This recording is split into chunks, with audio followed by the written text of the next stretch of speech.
نن درته محترمه او ډیره زیاته ناشنا وظیفه یم. د دنیا هر یو څیز به تا پسې منډې وهي. که مال او دولت دی دا به تا پسې را روان وي. که حاجتونه پوره کېدل دي دا به ستا پوره کېږي. که مشکلات ختمېدل دي دا به ستا ختمېږي. دغه رنګې مال او دولت دی، پیسې دي، رزق دی، دا به تا پسې در رواني. لکه څنګه چې خلکو پسې محترم مرګ ګرځي دقه شانته به تاسو پسې مال او دولت او پیسې در رواني. د دنیا چې کوم بهترین خلک دی او تیره ځان تابع کول غواړي هغه به تا پسې در رواني. ځان به شپېلېږي تا پسې به خامخا درځي. رشتې نه کېږي هغه بهترین ځای کې به رشته وشي، خلک به تا ته په خپله مینتونه کوي. داسې یو ناشنا وظیفه درته ښیم، داسې ناشنا په ایمان حیرانه به شئ تاسو. په دې وظایفو کې ډېر زیات ناشنا کمالات پراته دي، ډېر زیات ناشنا خواږه پکې پراته دي. بس صرف به د زړه په سترګو باندې په توجه باندې دا کول دي. انشاءالله العزیز الله پاک به ډېر زیات رحم وکړي. زمونږ او ستاسو به دنیا او آخرت ښه مزېدار کړي. او دا وظیفه کوئ بیا ګرځئ، مزې کوئ، ټینشن مه کوئ. انشاءالله العزیز هر یو څیز به دې په ښه طریقې سره سرته رسي. بسم الله الرحمن الرحیم. شروع کوم د ډېر زیات بخښونکي او د ډېر زیات مهربان رب په نوم باندې. زه ګواهي ورکوم د دې خبرې چې د الله پاک نه علاوه د عبادت لایق بل څوک نشته. نبی کریم صلی الله علیه و آله وسلم د الله پاک بنده او د الله پاک رسول دی. زما د اسلام ډېر زیات محترم مسلمانانو خویندرونو، نن چې کومه وظیفه ده ډېره زیاته د کمال ده. بس دا وظیفه کوئ انشاءالله العزیز الله پاک به تا کمال ته رسوي. کمال ته الله پاک به دې خوشحالوي، الله پاک به ستا مشکلات ختموي. د دنیا هر یو کار محترم او الله پاک به تا ته پکې اساني راولي. مال او دولت دی دا به تا پسې سره روانې داسې را روانې لکه څنګه چې اوبه د بر نه راپرېوځي، څنګه چې مرګ انسان پسې ګرځي دقه شان دی په تیزۍ باندې به تا پسې را روان.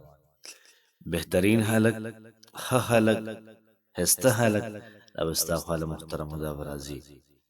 او که دغه رنګې چا سره محبت وي او دا وظیفه تا شروع کړه ستا قدمونو له به راځي.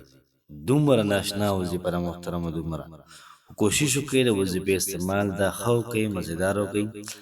انشاءالله العزیز بیا تماشه کوئ چې الله پاک څنګه ستا حالت دا برابروي. او نن سبا موږ معاشرې ته وګورو چې مال او دولت د هر چا په کار دی، ښځه که رشته د هر چا په کار ده، مشکلات په هر چا باندې راځي.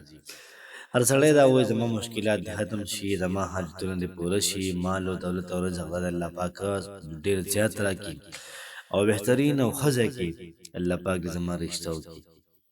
انشاءالله العزیز تاسو هم مالامال شئ. لکه څنګه چې عام خلک دوی راپاسي یو عالم نه ورشي او هغه ته وایي چې یاره ما ته دعا وکړه، ما له څه ذکر راکړه، هغه له ذکر مو ورکړه، دعا مو ورته وکړه.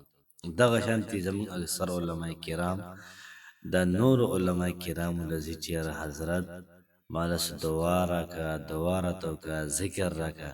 نو همدغه رنګ یو پیره مولانا بجلیګر رحمت الله علیه تاسو ټولې پېژنئ، هغه د شاه منصورو شیخ صاحب له لاړی او هلته کې ورته کېناستو، ورته وویل چې حضرت ما ته دعا وکړه.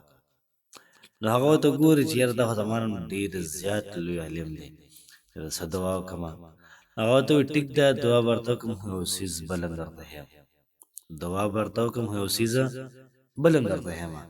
نو هغه ورته وایي څه شی راته ښیې؟ وایي بل څیز دا دی چې د مازدیګر د لمانځه نه بعد را وظیفه کوه، هر یو څیز به تا پسې را روان وي.